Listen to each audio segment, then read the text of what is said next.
When my uncle sent me that video, my world didn't just tilt, it shattered. Every bone in my body felt like it had been struck by lightning, and for a moment I couldn't breathe. I thought I knew my family, but I was wrong. I had been blind, trusting, and naive.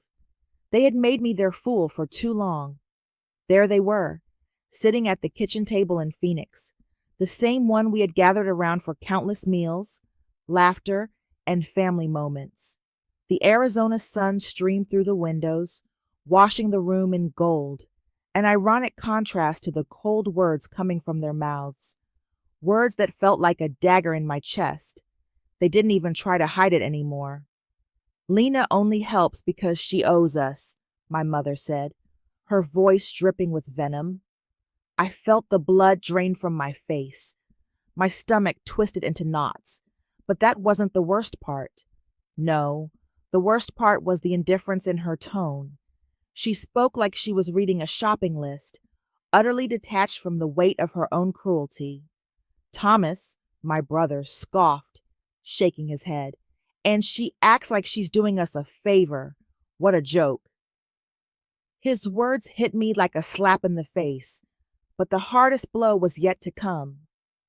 I glanced over at my father, the man who had taught me to ride a bike, the one who had stayed up late with me while I struggled through math homework, the one who once called me his little genius, the man I thought had loved me.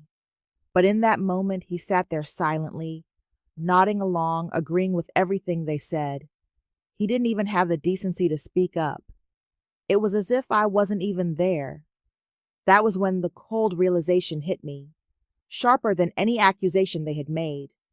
I had been nothing to them. No, worse. I had been the one they had taken from, manipulated, and used for years, all for their comfort. And they had never appreciated a single thing I had done. I couldn't breathe. My fingers trembled as I clutched the phone tighter, replaying the video for the fourth time. Each pass of the footage scraped away another layer of whatever illusion I had left about my family. And then I felt it, the ice-cold clarity settling deep in my chest. I had been paying their mortgage for the last 4 years, every month, without them knowing. I'd done it through Halcyon Investments, my LLC. They thought they were paying the bank. They had no idea they were paying me. The video wasn't enough to make me walk away. No, I needed more. So I dug. I dug into the records, the payments, everything. What I found shattered the last of my illusions. For the last 4 years, I had been paying their mortgage, $5,400 every month, without them knowing. Through Halcyon Investments, my LLC, they thought they were paying the bank. But the truth, they were paying me. It all started 4 years ago when the housing market crashed. My family was teetering on the edge of losing their house, and I was the only one with the means to stop it. I was 27, building a career in software development, and while my mother scoffed at my hobby of a career, I was the one with a steady paycheck. I didn't mind helping, at first. I created Halcyon Investments with a simple plan. They would never know it was me. They wouldn't take direct help from me. Their pride wouldn't allow it. So, I made the purchase through the LLC and let them believe they were paying a bank. They kept their dignity, and I kept them in a house they could no longer afford. But it didn't take long for me to realize how little they appreciated my sacrifice. They never thanked me. In fact, they had the audacity to act like I owed them. My mother would brush off my job as nothing more than a hobby, and Thomas, my older brother, would mock me for not following his so-called business sense, even though he had run our father's real estate company into the ground in less than 2 years. Still, I continued. Every month, I quietly sent in the bulk of the mortgage payment, while they transferred their small portion. They thought they were helping. They thought they were doing something, but they weren't. They were entitled. They thought this was how it was supposed to be. Me, the daughter who had always been the black sheep, quietly footing the bill. The video Uncle Jake sent me changed everything. It wasn't just about the money anymore. It was about the way they had turned my sacrifices into their expectations. It was about the way they had dismissed me, belittled me, as though my success wasn't worth a damn thing. The moment my uncle sent me that video, something inside me clicked. I had been holding up their world for years, and they had never once even acknowledged it. But now they were going to see just how wrong they were. The truth was out. They had no idea that the daughter they had so casually dismissed was their landlord, but I didn't just want them to know the truth. I wanted them to feel it. It wasn't enough to just expose them. No, I was going to make sure they understood the cost of their actions. I was going to make them feel every single dime I had spent on them, every ounce of energy I had poured into maintaining the illusion of the perfect family. But that's not where it ends. The real game is just beginning. It didn't take long for the cracks to appear. After the dinner, I knew exactly what was coming. A text from my mother confirmed it. "Sweetie, can you come to dinner this Sunday? We need to discuss something important." I didn't need to ask what it was. They were going to ask for more money. They'd always expected it, but I was done being their silent benefactor. I called Kate, my financial advisor, immediately. "Lena, I had a feeling this day might come," Kate said when I explained the situation. "You know you have the purchase option clause in place, right?" I'd nearly forgotten about it. 4 years ago, when I had taken on the mortgage through Halcyon Investments, Kate had insisted on the clause.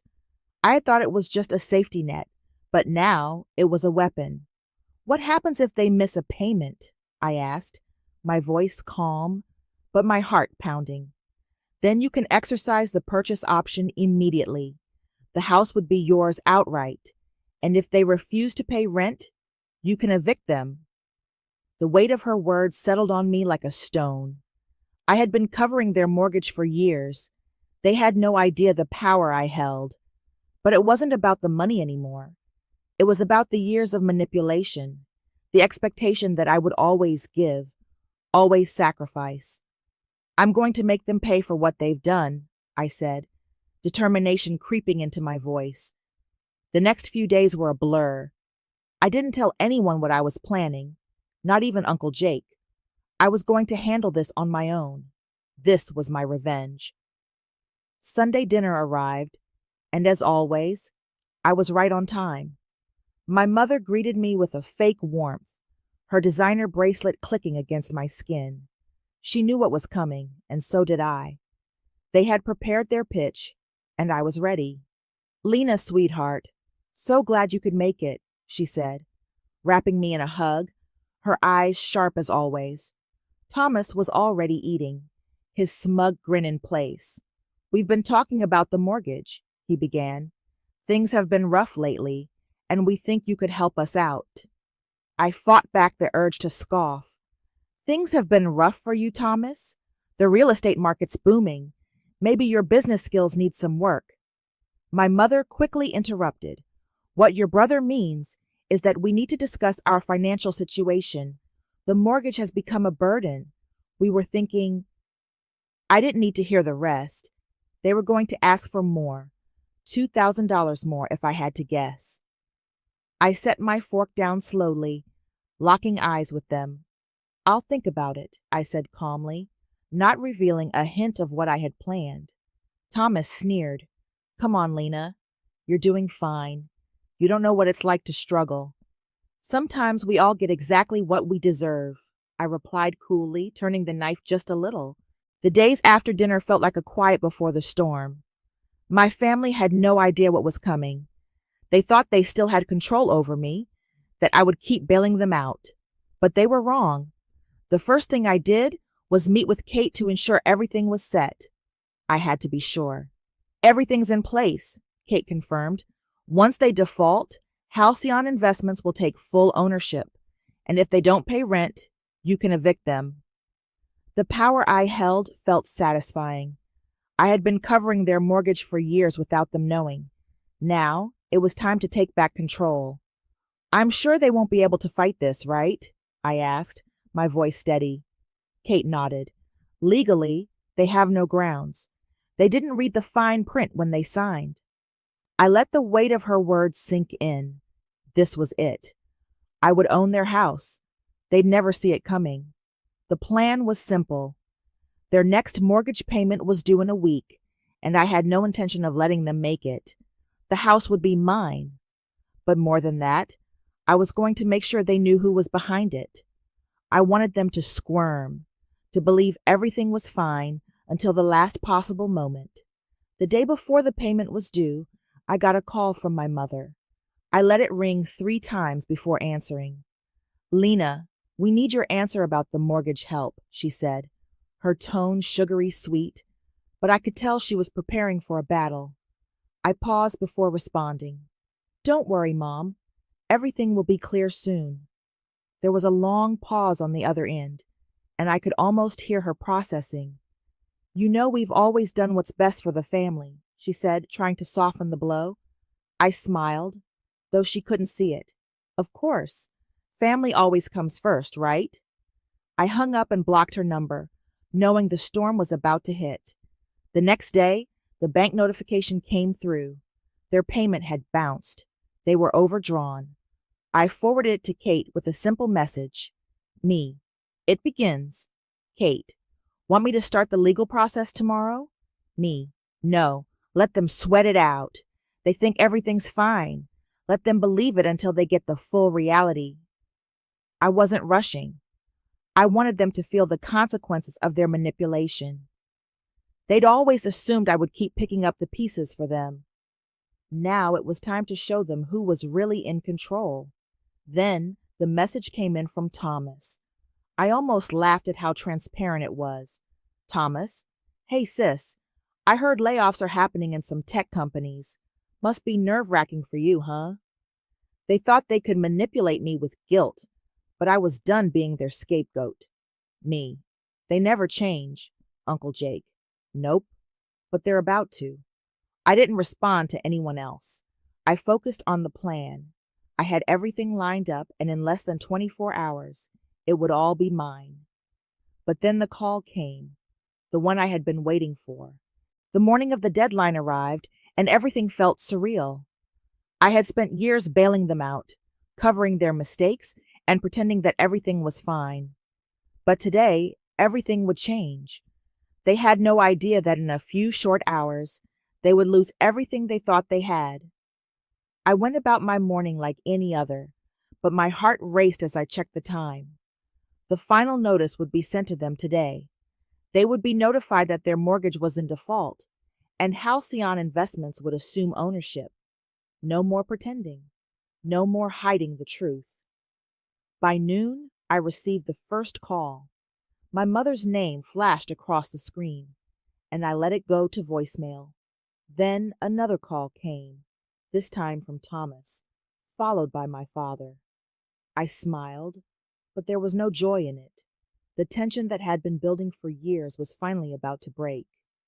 At 3 p.m., the final notice went out from Halcyon Investments to my parents' email.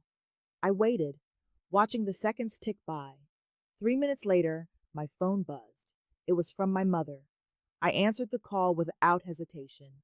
"Lena," she said, her voice trembling. "Something's wrong. Our mortgage payment didn't go through. We need you to call us." I played dumb, keeping my tone calm. "Oh? That's strange. What do you mean, Mom? The bank says we defaulted. We've always paid on time. This doesn't make sense. Please, Lena, we need your help," she begged, her desperation thick in her voice. I leaned back in my chair, feeling a calm wash over me. "It's not the bank, Mom. Halcyon Investments isn't a bank. It's an LLC. There was a long silence. I could hear her breathing shakily on the other end.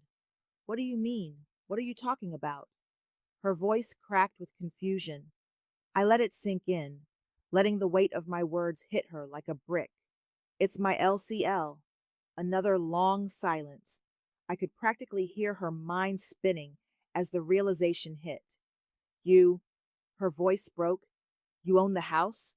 I didn't answer immediately. I wanted her to process it.